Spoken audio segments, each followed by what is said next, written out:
Imagine waking up one morning, and your entire civilization is gone. Not destroyed by war. Not wiped out by disease. Just gone. The cities are empty. The temples are silent. And no one left a note explaining why. This isn't science fiction. It happened 3 times in human history. 3 advanced civilizations, the Minoans, the Indus Valley, and the Olmecs, vanished so completely that we're still arguing about what killed them. Tonight, we're diving into the evidence. The volcanic eruptions, the dried up rivers, the smashed monuments, and the theories that archaeologists have been fighting over for decades. Because here's the thing, we might be next. Let's start with the oldest mystery, on an island that exploded. The Minoans, the island that exploded. The year is 1625 BCE. You're standing in the palace of Knossos on the island of Crete. You're a Minoan, one of Europe's first great civilizations. Your people invented indoor plumbing. You trade with Egypt. Your frescoes show dolphins and bull leapers. Life is good. And then, 70 miles north, the island of Thera explodes. Not a normal eruption. This was a VEI 7 event, one of the largest volcanic blasts in recorded history. The explosion was so violent that it buried the island under 7 meters of ash. Tsunamis up to 40 feet high slammed into Crete's northern coast. Here's what we know. Archaeologists have found a 7-centimeter layer of volcanic ash across eastern Crete. That's enough to choke crops for years. The port city of Amnissos, Knossos' main harbor, shows clear tsunami damage. But here's the weird part. The Minoans didn't collapse immediately. The palaces were rebuilt. Trade resumed. For 150 years, Minoan culture limped along. And then, around 1470 BCE, every major palace on Crete burned to the ground. At the same time, was it an invasion? An uprising? Archaeologists found no mass graves, no weapons caches, just fire. Theory number 1. The Thera eruption weakened Minoan power so much that the Mycenaeans from mainland Greece invaded and torched the palaces. Evidence. By 1420 BCE, we start finding linear B tablets at Knossos. That's the Mycenaean language, not Minoan. Someone new was in charge. Theory number 2. The eruption triggered a religious crisis. Maybe the Minoans believed their gods had abandoned them, and they burned their own palaces in a ritual purge. Evidence. Some of the palace fires show signs of deliberate destruction. Walls knocked down, storage rooms emptied first. But wait, there's a third twist. Around 1075 BCE, the Minoans disappear entirely. Not just the palaces, the entire culture. Same time the Mycenaeans collapse. Same time the Hittites collapse. Same time Egypt nearly collapses. It's called the Bronze Age collapse, and we still don't know what caused it. Climate change, sea peoples, economic collapse. The Minoans survived a supervolcano, only to vanish 500 years later for reasons we can't explain. But they're not alone. The Indus Valley. Meanwhile, 3,000 miles east, another civilization is thriving. The Indus Valley Civilization, spanning modern-day Pakistan and northwest India, was massive. At its peak around 2600 BCE, it covered 386,000 square miles. That's bigger than ancient Egypt and Mesopotamia combined. Their cities, Mohenjo-daro, Harappa, Dhalavira, were engineering marvels. Grid layouts, covered drains, standardized brick sizes. They had public baths and granaries. And then, around 1900 BCE, they started walking away. Not fleeing, not running, just leaving. By 1700 BCE, the great cities were ghost towns. The population had scattered into small villages to the east. The urban culture, gone. Here's what makes this so frustrating. We can't read their language.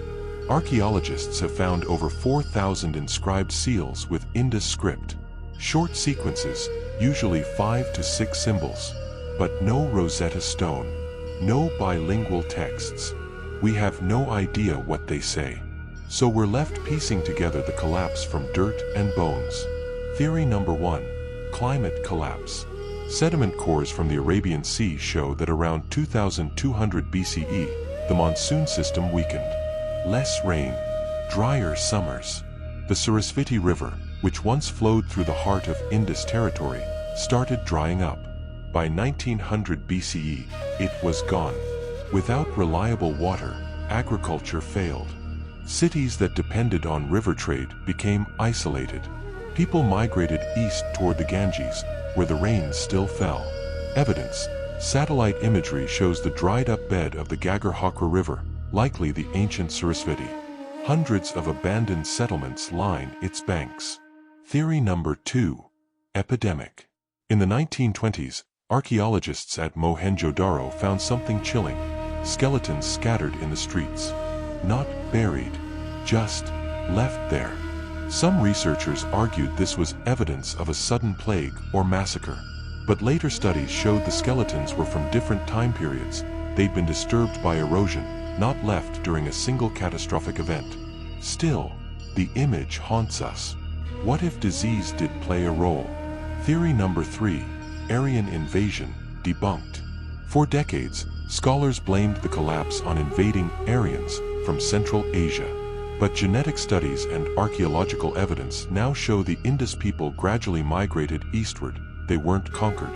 The invasion theory is dead. But the mystery remains. Why did they leave? Why didn't they rebuild?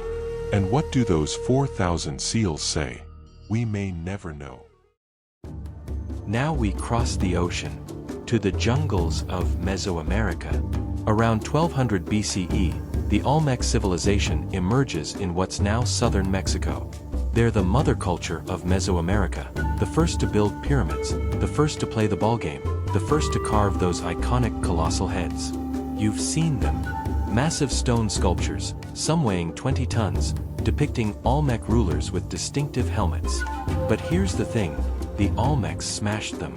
Around 900 BCE, the city of San Lorenzo, the Olmec capital, was abandoned. But before the people left, they deliberately destroyed their own monuments. Colossal heads were defaced. Altars were buried. Thrones were toppled into ravines. Why? Theory number 1. Internal revolt. Some archaeologists believe the monument destruction was an act of rebellion. Maybe the ruling class became too oppressive, and the common people rose up and smashed the symbols of power before leaving. Evidence: the destruction was selective. Only monuments depicting rulers were targeted. Religious structures were left intact. Theory number 2. Agricultural collapse. The Olmecs practiced slash-and-burn agriculture, clearing jungle, planting crops, then moving on. Over centuries, this caused massive soil erosion and river siltation. By 900 BCE, the rivers around San Lorenzo were so clogged with sediment that they flooded constantly. The land became unworkable. Evidence: sediment cores show a dramatic increase in silt deposits around 900 BCE. Theory number 3. Volcanic eruption. Around 300 CE, the final Olmec site, Tres Zapotes, was buried under volcanic ash.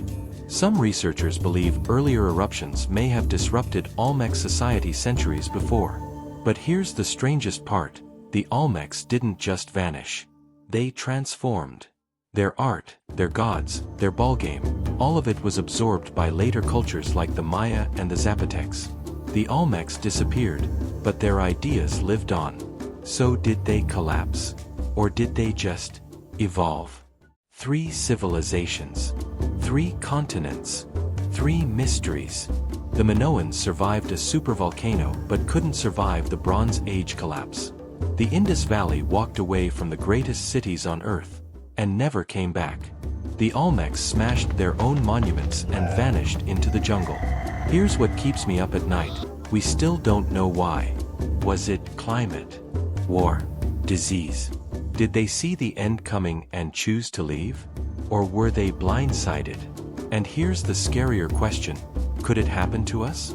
Because every one of these civilizations thought they were invincible.